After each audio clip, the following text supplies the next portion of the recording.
नमस्कार दोस्तों, एक नया और बेहतरीन मैटर आप सभी के लिए रहेगा। यह मैटर विगत परीक्षाओं में आया हुआ है, जिसको लिखकर आप अपनी तैयारी की जांच कर सकते हैं। आपको इसमें कुछ और नए वर्ड मिलेंगे, आप इन्हें अलग से लिखकर अपनी प्रैक्टिस कर सकते हैं। इस डिक्टेशन 5 सेकंड बाद स्टार्ट होगा। Yes, start. व्यक्ति से समाज बनता है और समाज से राष्ट्र का निर्माण होता है। विराम। इस प्रकार व्यक्ति का समाज पर प्रभाव पड़ता है और समाज का राष्ट्र पर प्रभाव पड़ता है। विराम। इसलिए किसी भी राष्ट्र की उन्नति में उस राष्ट्र के व्यक्ति और समाज की महत्वपूर्ण भूमिका होती है। विराम। यह हम भली भांति जानते हैं कि व्यक्ति से समाज का महत्व अधिक होता है। इसलिए समाज अपने प्रत्येक स्वरूप से अपने राष्ट्र को निरंतर प्रभावित करता रहता है। विराम। इस प्रकार समाज राष्ट्र के विकास और ह्रास दोनों के लिए एक समान रूप से उत्तरदायी है। विराम। इसलिए अगर समाज पतनोन्मुख होगा तो वह राष्ट्र भी ऐसा ही होगा। विराम। किसी राष्ट्र के विकास के लिए उसके समाज का विकसित होना आवश्यक है। विराम। हमारे देश का स्वरूप यहाँ की सामाजिक विषमताओं और कुरीतियों के कुपरिणाम स्वरूप बहुत अधिक दुखद और क्रूर बन गया है। विराम। आज भारतीय जीवन विभिन्न प्रकार की सामाजिक कुरीतियों से संकटग्रस्त हो चुका है। विराम।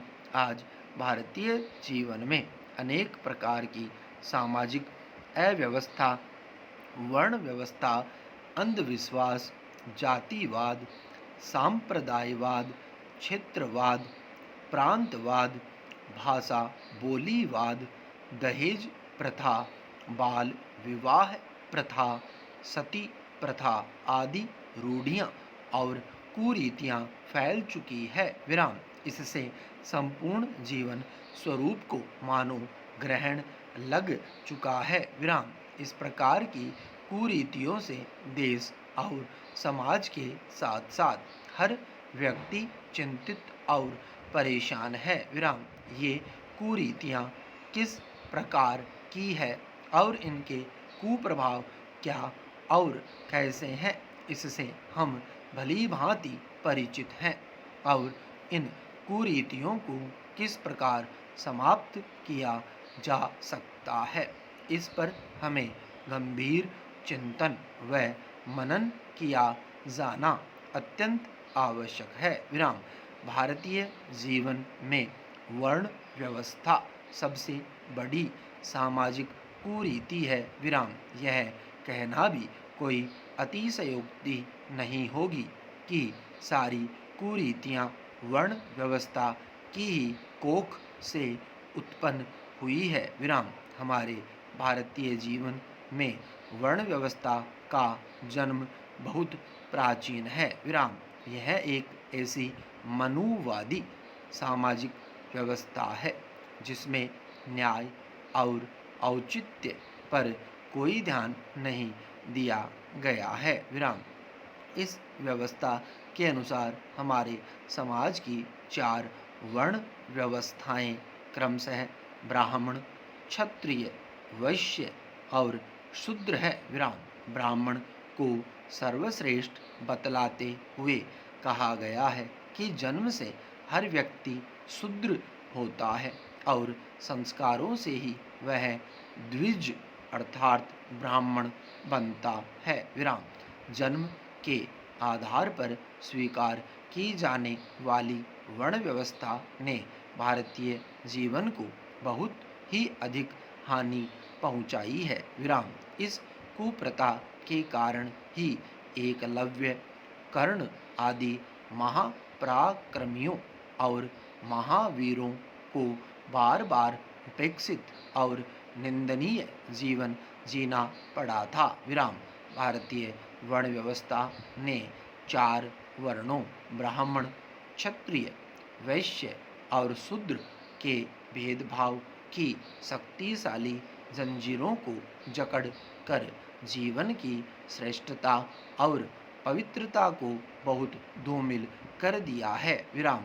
भारतीय जीवन में स्थापित हुई इस वर्ण व्यवस्था ने समाज में नारी के प्रति असमानता और उपेक्षापूर्ण भावों को अंकुरित तथा पल्लवित किया है। विराम।